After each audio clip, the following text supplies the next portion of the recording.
What's up, guys? Welcome back to the channel. Today, we're going to be talking about how to submit a residential offer through Transaction Desk. Like always, go ahead and grab your notebook so you can take some notes and let's get started. So the first thing that you're going to want to do is you're going to want to log into Netris. Once you log into Netris, you're going to want to click this icon here that says Matrix. Now, for this example, I'm going to find a random property, but if you've been working with your client and you know which property they want to put the offer in on, you can put the address information in here where it says search. So you can put the street number, street name, street type, whatever information you have, and you can input that in there. But for the sake of this video, I'm going to go ahead and find a random property. Also, if you haven't seen my video on how to search the MLS for homes, I'll leave a link to the video at the top of this. So bear with me while I find a random property.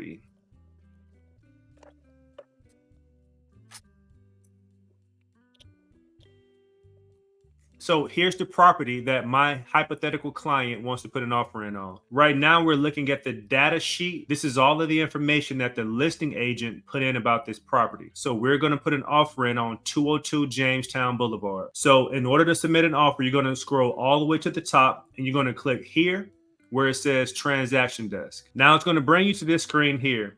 The name is going to be the address. This is the easiest and simplest way to find this transaction. In the event that you have multiple transactions, you know what address is this that you're working on. So we're going to leave that the same. Template, we're going to click here and we're going to go down to residential purchase docs. What residential purchase docs does is it populates all of the documents that you need and even more for this transaction. Import data, we're going to leave this the same, and you are the selling agent. So once we have all of the information, we're going to go ahead and click create. Now it's going to bring you to this page. As you can see here, they're asking for 5 steps and they're wanting you to put in information for this property. But what Transaction Desk does is it go ahead and populate the information that it already has. So here, all of the information about the address is already populated here. If there's anything extra that you want to add, you can go ahead and fill that out. But if not, you can go ahead and click next. Transaction dates, the only date that you're going to need and have is the listing date. So you have that. Go ahead and click next. So here we have our broker information. We have your information. We have the listing agent's information, and we have the listing agent's broker information. So now we need to add your client information on here as well. So what you're going to do is you're going to go here and click add and create new transaction contact. So click here. Type is going to be buyer. And I'm going to just make something up for the first name. So first name is John. Last name is Doe. Email address is going to be johndoe@AOL.com. Legal name is going to be the full name. So John Doe. Preferred signature, you're going to put the full name again. And preferred initials, you're going to put JD. Make sure that you have your client's correct information. I've worked with buyers before where they've referred to themselves by their nickname, and I thought that was their actual name. So once they gave it to me, it was something completely different. So make sure that you have their actual name and email before going into putting this off. I'm going to go back up here to the top where it says save. And now you see down here, John Doe has been added to the transaction. So if there are multiple buyers, you're going to do this again for the other buyers as well. But for the sake of this scenario, John Doe is going to be our only buyer. So we're going to click here where it says next. And here are all of the documents that populated for this buyer's transaction. If you need more, you can do more, but what we need is already here. So we're going to go click next. And as far as documents, these are the documents that populated with it as well. So we're going to go ahead and click done. That's going to bring you to this page. So we have the detailed overview, we have the documents, we have the task, and we have the forms. So we want to find the buy-sell agreement for residential properties. So we're going to go over here to forms, and we're going to go here where it says 2024 Louisiana Residential Agreement to Buy or Sell. We're going to click here. Now, if you noticed earlier that some of those names were blurred out, I did that for privacy purposes. And throughout the rest of this contract, I'm going to be using made-up names, but I'm going to explain to you still how to fill this contract out. So here we're looking at the Louisiana Residential Buy-Sell Agreement. Once you get to this page, Transaction Desk will already have this information filled out. But again, I removed it for privacy purposes. So it's all self-explanatory. Here where it says listing firm, you're going to put the listing agent's brokerage. You're going to put the agent's name. You're going to put the license number for the broker. You're going to put the agent's number, phone number, All of that information is already going to be populated. It's just not populated right now. Scroll down here where it says name of designated agent receiving the contract. This is where you're going to put the name of the agent who has the home listed. So let's say this agent's name is Sally Sue. Here where it says date, you're going to put today's date. Agreement transmitted, you're going to click the box that says electronic, because we're sending it through email, and you're going to type in email here, and we're going to click this box where it says date and click that as well. Now, this is a signature block. We're going to get to that here in a little bit, but this is a signature block where you're going to have Sally Sue put her signature. So scroll down where it says electronic notice authorization.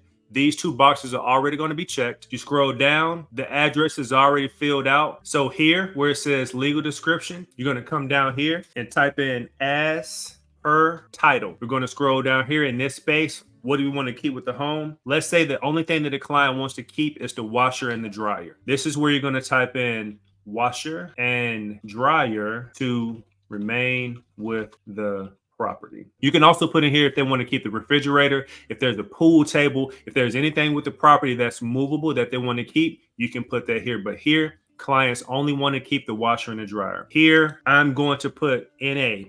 Anything that your client wants to be removed from the property. This could be anything as far as above ground pools, sheds in the back that you want removed, but here my client doesn't want anything removed. Line 40, where it says mineral rights, my buyer wants to keep the mineral rights. So this means that the seller is going to retain 0 of them. So we're going to put 0 in this box. Line 44, where it says price, we're going to offer them $300,000. We scroll down here where it says active sale. Today is the 18th. So let's say we want to close 30 days from now. So we're wanting to close on the 18th of October. You can get this information from the lender to be sure that you're giving yourself enough time to close. If you're paying cash, you're going to want to talk to the title company because there's no lender involved with the cash deal. You're going to scroll down here where it says contingency. You're going to click the appropriate box. My buyer does not need to sell a home in order to purchase this one. So we're going to click this box. This sale is not contingent upon the sale of another property. Financing. We're going to click the box that says finance. My client is going to be using a VA loan, which means they're going to be getting the full amount for this VA loan, and it's going to be a 30-year mortgage. So if you scroll down here where it says the buyer agrees to pay discount points not to exceed, you can delete this blank or you can type in 0. But again, the financing information you're going to want to get from the lender. So line 78 is where people typically ask for closing costs. So here, we're going to ask for the seller to pay $8,000 in closing costs. Again, all of these numbers are made up. Talk to the lender to get this financing information. But here the verbiage can read something along the lines of seller to pay up to $8,000 in buyer's closing costs and prepaids. Buyer to pay all upfront costs with reimbursement at closing. All upfront cost with reimbursement at closing. Sorry about that. So here it's talking about how much time they have before they need to get the proof of funds letter. We can leave this at 5. It's already populated, but this number can be changed if you need it to change. I'm going to scroll down here. This sale is or is not conditioned on the appraisal. We want it to be conditioned on the appraisal. The 3 and the 3 is already populated. Again, you can change those numbers if you would like to. 3 is perfectly fine as well. Deposit, if your buyer is going to be putting down a deposit, you can put this information in here. My buyer is not going to be putting in a deposit, so we're going to click this box that says no deposit. We're going to scroll down here. Line 183 is talking about the due diligence period. 12 days is automatically populated. If you need more days, if you don't need as much days, you can change that. 12 days is perfectly fine. So we're going to leave that at 12. And we're going to scroll down. Private water and sewage. Is there any private water? Is there any private sewage? For this property, it's in a subdivision, so there is no private water, private sewage. So we're going to click these 2 boxes here. For the home warranty, if your buyer wants a home warranty, you can put the information in here asking for the seller to pay for a home warranty for 1 year. So with my buyer, we're going to ask for the home warranty. We're going to say that a home warranty service plan will be purchased at closing for the amount of $600 to be paid by and we want the sellers to pay for it. So we're going to click the box that says seller, and it says home service warranty will be ordered by. You can just type here buyer's agent. Merchantable title 3 is already populated. You can change this number from 3 to 10 to 15 to 20 if you want. If you scroll down, here is where we talk about the additional terms and conditions. So here you can put things like seller to have home cleaned prior to closing, seller to have yard maintained prior to closing, and also we're going to ask for the seller to pay for our compensation. So here we're going to type, I had to come back and do a voiceover for this portion of the video, but the verbiage for this portion can read something like this. The seller agrees to pay your brokerage a blank percentage of compensation of the sales price for the buyer's agent compensation at closing. Also, I'll be sure to put this up on the screen.